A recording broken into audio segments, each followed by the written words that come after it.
Sweetheart, if you've been trying to heal by pushing yourself harder, I want you to pause with me for a moment. Just breathe. Not the kind of breath that forces the body to change, but the kind that tells your nervous system you're safe right now. Because so many people have been taught that healing is something you must earn, something you have to deserve by being good enough, strong enough, fixed enough. And if that's where you are, I want you to hear this gently.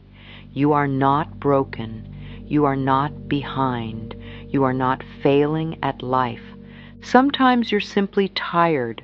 Tired of carrying old pain, tired of judging yourself for having feelings, tired of waking up and trying to be someone else before you even say good morning to your own heart. I know that place. I've learned over time that many of us have tried to heal in the same way we've tried to live, by pushing, proving, and performing. We become very skilled at holding it together. We learn how to smile when we ache. We learn how to be fine when we are anything but fine. And yet, there is a quieter truth underneath all of it, a truth that can soften the whole story. Self-love is the foundation of all healing. Not because self-love is a magic trick, not because it replaces professional support when you need it. I'm sharing what I've learned about the mind-body connection and the heart's relationship to life, gentle tools that can support you as you also receive the care that's right for you. But I do know this. When you begin to hold yourself with kindness, your whole life begins to respond. Over time, as you shift the way you speak to yourself, the way you see yourself, and the way you treat yourself, you may discover something beautiful. Healing begins to feel less like a war and more like coming home. Let me share something I've come to understand. Self-love is not a reward you earn after you've done everything perfectly. Self-love is not the trophy you hold after you finally lose the weight, get the job, fix the relationship, heal the body, or stop crying. Self-love is the ground you stand on while you grow. Imagine your life as a home, a real home, with rooms and windows and doors and warm lights. Your health is one room. Your relationships are another.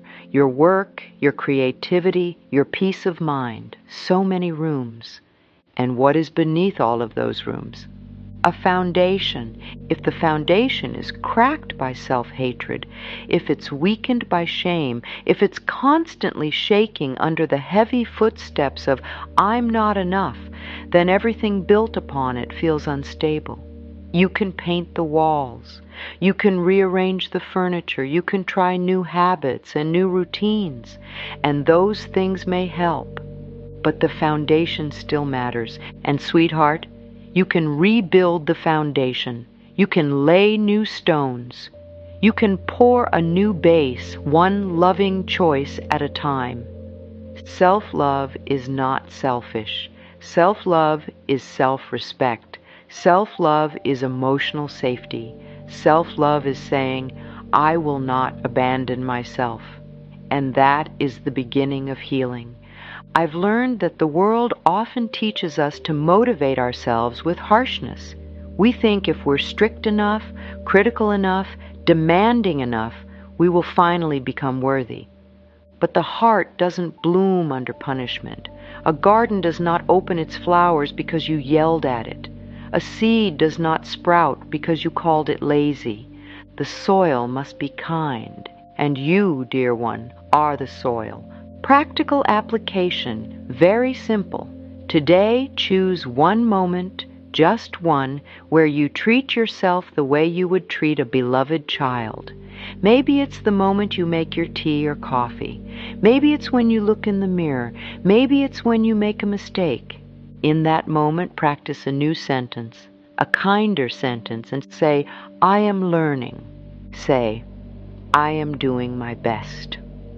Say, I choose to be gentle with myself. And then pause. Let that sentence land like warm sunlight on your skin. Now there's another layer to this. Many of us learn to speak to ourselves in ways we would never speak to someone we love. We have an inner voice that narrates our life, and for so many people, that voice became a critic instead of a companion. You're too much. You're not enough. You always mess it up. What's wrong with you? And the mind repeats these phrases not because you are bad, but because you are trained. You learned it from somewhere. You absorbed it from voices around you, from pressure, from pain, from fear, from a world that sometimes forgets how sacred a human being is. I want you to know, you can retrain that voice. You do not need to fight it. You don't need to hate your critic. That critic is often an old protector trying to keep you safe by preventing rejection. It thinks, if I criticize you first, no one else will hurt you. It thinks, if I keep you small, you won't risk failure. But you can thank it and choose a new way. I discovered that healing often begins with a simple shift, from judgment to curiosity. Instead of saying, why am I like this? You can say, what is my heart needing right now? Instead of saying, I shouldn't feel this, you can say, it's okay that I feel this. You're not wrong for being human. You're not wrong for having a tender heart. You're not wrong for needing love. Try this practice with me. Place a hand on your chest. If that feels comfortable, close your eyes for just a moment and say softly, Dear one, I am here. Just those words, Dear one, I am here. Can you feel how different that is from the old way? The old way abandons you in the moment you need yourself most. The new way returns you to yourself. Now bring in a gentle affirmation, present tense. I choose to speak to myself with kindness. I allow my inner voice to become loving. I am willing to change the way I think. Notice I said willing. Willing is powerful. You don't have to force belief. You can begin with willingness. And if your mind argues, that's okay. Let it argue. You simply keep planting new seeds. Because the mind is a garden too. And what you water grows. And here's what I've learned about the body. When the body is hurting, it is often asking for kindness before it can receive change. Many people treat the body like an enemy, like a problem to solve, like a machine that should behave perfectly all the time. But your body is not your enemy. Your body is your friend that has been with you through every day of your life. It has carried you through heartbreak. It has carried you through stress. It has carried you through seasons where you didn't sleep well, where you worked too hard, where you held too much. And sometimes the body speaks through sensation, through fatigue, through tightness, through discomfort, through symptoms that ask for attention. I am not here to diagnose you, and this is not replacing medical care. Please get the support you need. But I have learned that when we bring love to the body, we create an inner environment that can support healing in powerful ways. The body responds to love the way a plant responds to water. If you stand over a plant and say, you're disgusting, you're failing, why aren't you blooming faster?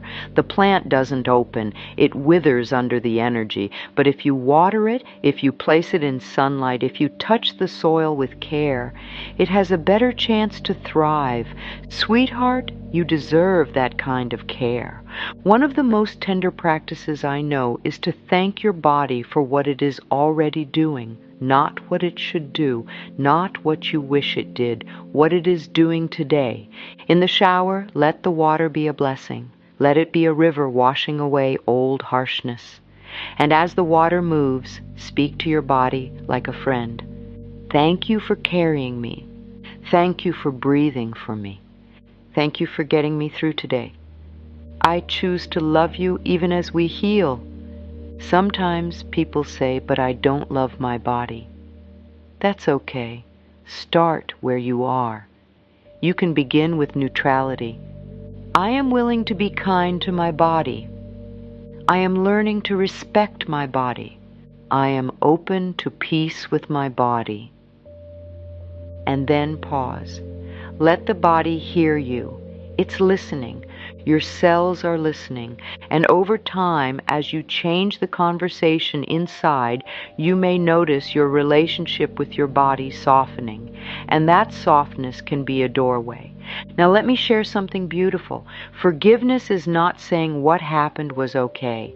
Forgiveness is releasing yourself from carrying it every day. So many people believe they cannot heal until the past stops mattering. But the past mattered. It shaped you. It hurt you. It taught you certain beliefs. And still, you are here. Forgiveness is not for the other person. Forgiveness is for you. Forgiveness is laying down a heavy bag you've been carrying for years and realizing your hands were never meant to hold that weight forever. Sometimes we need to forgive others, and sometimes, even more tender, we need to forgive ourselves. We forgive ourselves for what we didn't know, for how we coped, for staying too long, for leaving too early, for believing the wrong thing, for choosing from fear. I used to think forgiveness meant I had to feel warm towards someone who hurt me. I discovered that forgiveness is often simply an inner decision to stop poisoning myself with the past. And you can do it gently. Imagine a river. Imagine taking all the old pain, the old resentment, the old "why did this happen?" and placing it like leaves on the surface of the water. You don't have to grab them. You don't have to chase them. You let them float downstream and they move away. That is forgiveness, a practice you can try. Write one sentence, just one, the simplest doorway. I am willing to forgive, or I am willing to begin forgiving, or I am willing to release what is hurting me. Then add the most tender one. I forgive myself. If you feel emotion, let it come. Emotions are like rain. They water the soil of your healing. They do not mean you are failing. They mean you are thawing. And after you say it, breathe. Let there be space. Because healing needs space. It needs room. It needs a gentler home inside you. And now, sweetheart, I want to speak to the part of you that has been trying so hard. The part of you that feels small sometimes. The part of you that worries you are too sensitive, too needy, too late, too messy. That part is not your weakness. That part is your inner child. Your inner child does not need perfection. Your inner child needs presence. When people think of inner child work, they sometimes imagine it's complicated, but often it's very simple. It's the practice of turning toward yourself when you would normally turn away. It's the practice of saying, I see you. Have you ever noticed how quickly you abandon yourself when you make a mistake? You might say, I can't believe I did that. You might replay it all night. You might punish yourself with your thoughts. That is the child inside you being scolded. And sweetheart, that child has had enough. So we do something new. We become the loving adult inside ourselves. We become the warm light in the window. Close your eyes for a moment if you like and imagine a younger you. Maybe 5 years old, maybe 10, maybe any age where you remember feeling misunderstood or alone. See that child's face. Now imagine yourself kneeling down to meet them at eye level. You don't lecture them. You don't fix them. You just open your arms and then you say, I'm here now. That is self-love. That is healing. A practical way to bring this into daily life. Choose one small comfort each day and give it to yourself without guilt. A glass of water, a short walk, a nap, a moment of music, a warm blanket, and while you do it, say, it's safe to care for myself. I allow myself to receive comfort. I am worthy of tenderness. Sometimes we resist comfort because we fear it will make us lazy, but comfort does not make you weak. Comfort restores you. Comfort helps you return to your natural strength. You don't have to earn rest by suffering first. You are allowed to rest because you are alive. And as you practice this, you may notice your inner world becoming less harsh, less urgent, less punishing, like winter turning into spring, slowly, naturally, faithfully. Now, there is another layer to self-love that many people don't expect. Boundaries. Boundaries are not walls. They are loving doors you learn to open and close with care. Some people think self-love is only about saying kind words in the mirror, and yes, that matters. But self-love is also about the choices you make in your relationships. Self-love is what you allow. Self-love is what you say yes to. Self-love is what you say no to. If you've been a people pleaser, if you've been the one who always gives, if you've been the one who stays quiet to keep the peace, I want you to know something. You are not wrong for wanting love, but love that requires self-abandonment is not love that supports healing. A boundary might sound like this: I can't do that right now. I need time to think. That doesn't work for me. I'm not available for that conversation. And you can say it gently. You can say it with kindness. You can say it with a soft voice and a steady heart, because boundaries are a form of self-respect. And self-respect is self-love in motion. I've learned that when you set a boundary, you may feel guilt at first. That doesn't mean the boundary is wrong. It may simply mean you are doing something new. You are changing an old pattern. You are teaching your nervous system that it's safe to protect your peace. Try this practice. The next time you feel pressured, pause before you respond. Feel your feet. Take one breath. Then ask yourself, what is loving for me right now? Not what is convenient for them. Not what will keep everyone happy. What is loving for you? You might choose a small boundary first, a simple one, a gentle one. Healing loves small steps. And as you honor your boundaries, you may notice something surprising. Your self-trust grows. You begin to believe yourself. You begin to feel safer inside your own decisions. And that safety is healing. Because when you stop leaking energy, you have more to give to your own life. You have more to give to your body, to your dreams, to your peace. You have more to give to the home you are building within yourself. And here is where it all comes together. As you choose self-love consistently, you may notice life offering you new choices you couldn't see before. Not because life is suddenly perfect, but because you are no longer meeting life from a place of unworthiness. When you believe you are unworthy, you tolerate what harms you. You settle, you stay quiet, you shrink, you overwork, you overgive, you second-guess your joy.